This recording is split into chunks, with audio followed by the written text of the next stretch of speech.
Hello friends, मैं Dhirendra Kumar Pathak tutorial leader से। आज की क्लास में हम इम्यूनिटी अर्थात प्रतिरक्षा के बारे में पढ़ेंगे। इस शब्द से आप भली भांति वाकिफ हैं। वर्तमान समय में कोरोना कोविड-19 तो बहुत ज़्यादा संक्रमण का यह है हमारे बीच में एक महामारी के रूप में फैला हुआ है। तो सबसे ज़्यादा इसकी चपेट में वृद्ध व्यक्ति जिनकी उम्र 60 साल से ऊपर है उन पर ज़्यादा यह संक्रमण हुआ, और उससे कम या कहना चाहिए युवा वर्ग में इसका संक्रमण कम देखने को मिला, और संक्रमण हुआ भी तो वह स्वस्थ होकर वापस आए। क्यों ऐसा? उसका कारण होता है प्रतिरक्षा अर्थात इम्यूनिटी पावर।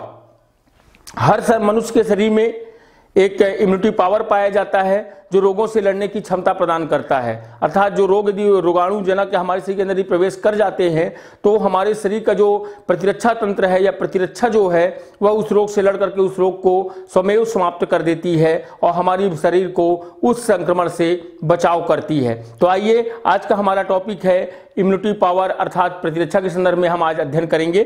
तो मैंने आज का टॉपिक लिया हुआ है प्रतिरक्षा।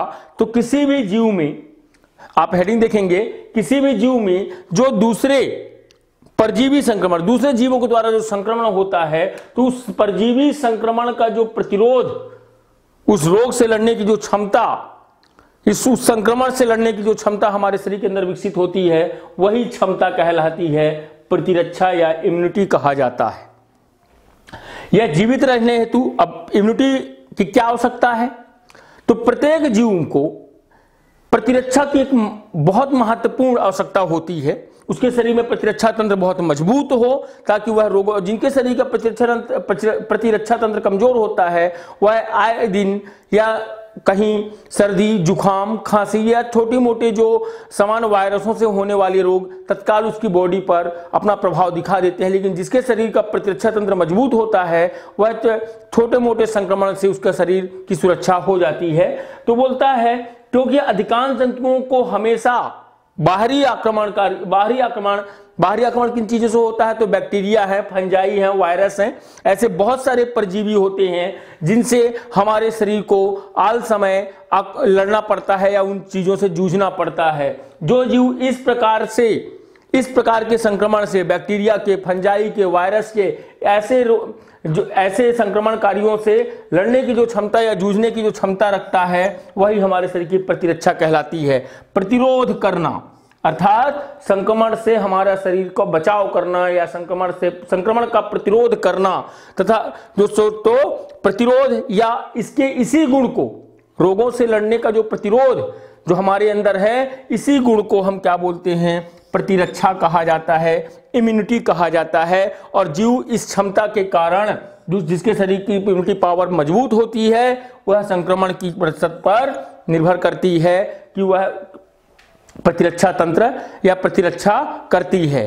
तो संक्रमण का जो प्रभाव है, संक्रमण का प्रभाव को कम करने का काम प्रतिरक्षा तंत्र करता है या संक्रमण को समाप्त करने का काम भी प्रतिरक्षा तंत्र करता है।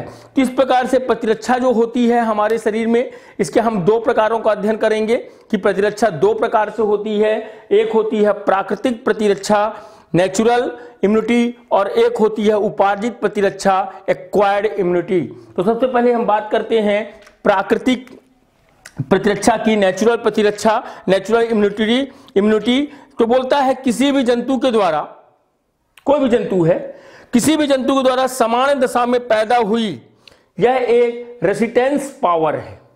रेसिस्टेंस पावर अर्थात प्रतिरोध का एक पावर है जो किसी भी जीव में एक समय के पश्चात समान दशा में संक्रमण के दौरान यह पैदा होता है।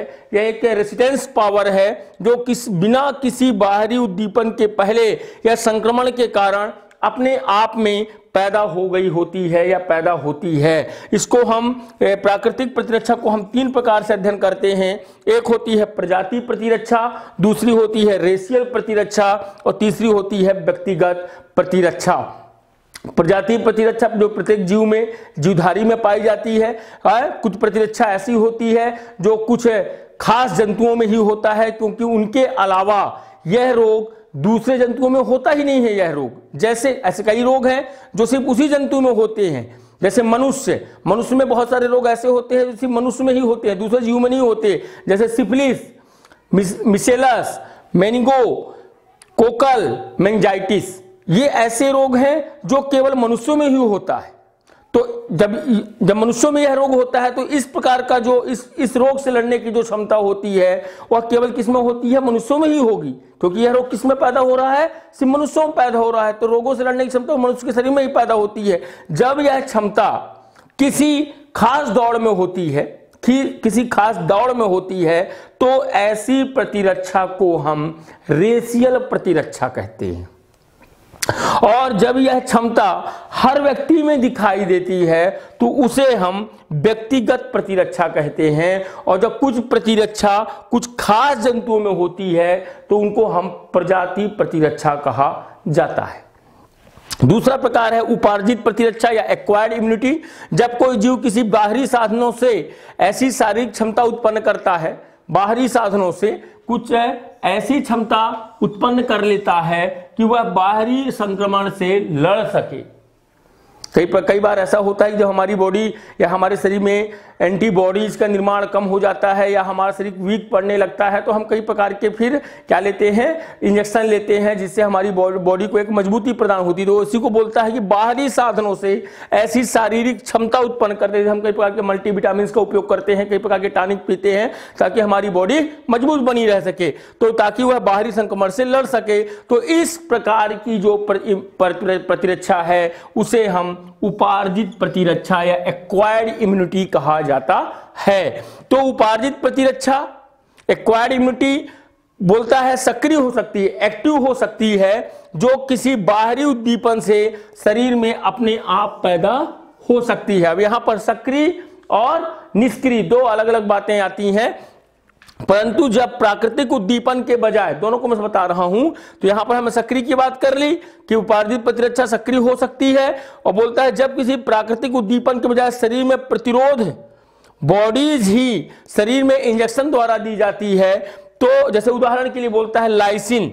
लाइसिन यह एक प्रकार की एंटीबॉडीज होती, एंटीबॉडी है। कौन? लाइसिन, जो हमारे शरीर में दी जाती है। तो यह लाइसिन जो शरीर में रह करके आने वाले संक्रमण से मुकाबला करती है। इस प्रकार की प्रतिरक्षा क्या कहलाती है? उपार्जित प्रतिरक्षा या उपार्जित अक्रिय प्रतिरक्षा कहलाती है, जो किसी बाहरी, बोलता है फिर से बता रहा हूं कि बजाय प्राकृतिक उद्दीपन के बजाय, प्राकृतिक उद्दीपन अर्थात ये मतलब अपने आप पैदा नहीं होती, बल्कि शरीर में प्रतिरोध बॉडीज ही शरीर में इंजेक्शन द्वारा दी जाती है।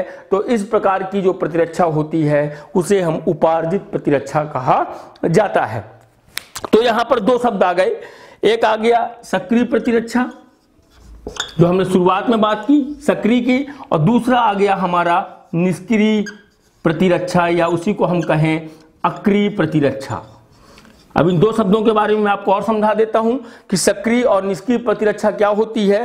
तो सक्रिय जो प्रतिरक्षा होती है संक्रमण के द्वारा सक्रिय रूप से प्राप्त प्रतिरक्षा को जब दो वर्गों में हम बांटते हैं, दो वर्गों में इसका अध्ययन करेंगे। पहला, जैसे उदाहरण के लिए कोई रोगी है, रोगी एक बार सक्रिय प्रतिरक्षा के अंतर्गत रोगी एक बार ठीक होने के बाद, जब एक बार वह ठीक हो जाता है तो ऐसे रोग, जिन रोगों से वह ठीक हुआ है वह रोग उसको दोबारा नहीं होते हैं। तो इस प्रकार की प्रतिरक्षा सक्रिय प्रतिरक्षा कहलाती है। ऐसे रोग कौन कौन से हैं? तो जैसे डिप्थीरिया है, कुकर खांसी है, चेचक है, गलसुआ है, या ऐसे है कि सक्रिय प्रतिरक्षा के कारण, सक्रिय प्रतिरक्षा दोबारा उनको यह रोग नहीं होते हैं। ऐसे और दूसरे भी रोग हैं, जैसे सर्दी है, जुखाम है, फ्लू है, निमोनिया है, ये भी ऐसे कुछ रोग हैं जो अपेक्षाकृत कम समय के लिए हमारे शरीर में यह सक्रिय प्रतिरक्षा के लिए हमारे शरीर में प्रतिरक्षा प्रदान करते हैं। सक्रिय जो प्रतिरक्षा होती है यह हानि रहित है,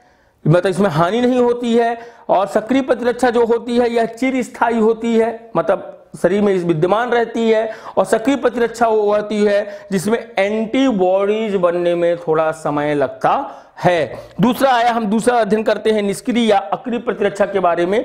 निष्क्रिय प्रतिरक्षा या इनएक्टिव इम्यूनिटी इसको कहा जाएगा। तो यह सक्रिय रूप से प्रतिरक्षी व्यक्ति के शरीर में के रुधिर घटकों में रुधिर है और जो अन्य घटक हैं, तो इनके माध्यम से स्थानांतरण के द्वारा यह स्थानांतरित होती है। इसे हम निष्क्रिय या अक्रिय प्रतिरक्षा कहा जाता है। इसमें क्या कैसे स्थानांतरण होता है इस प्रतिरक्षा का, मतलब एक जीव से दूसरे जीव में पहुंच जाता है, या इस प्रकार की प्रतिरक्षा। जैसे एंटीबॉडीज की हम बात करें, कई प्रकार के एंटीबॉडीज ऐसे होते हैं जिनका स्थानांतरण मां के प्लेसेंटा के द्वारा भ्रूण में, कई प्रकार की प्रतिरक्षाएं भ्रूण में पहुंच जाती हैं, भ्रूण में बनने वाले बच्चे को यह प्रदान हो जाती हैं। माता का दूध पीने वाले बच्चों में भी मां के दूध में एंटीबॉडीज प्राप्त करते हैं, बच्चों में भी ये एंटीबॉडीज मां के दूध के माध्यम से बच्चों तक पहुंच जाता है। इसी प्रकार मानव इम्यूनोग्लोबिन उन रोगियों को भी दिया जाता है जिनमें जन्म से ही एंटीबॉडीज ग्लोब्यूलिन बना सकने की क्षमता नहीं होती है, उनको भी इस प्रकार की प्रतिरक्षा प्रदान की जाती है।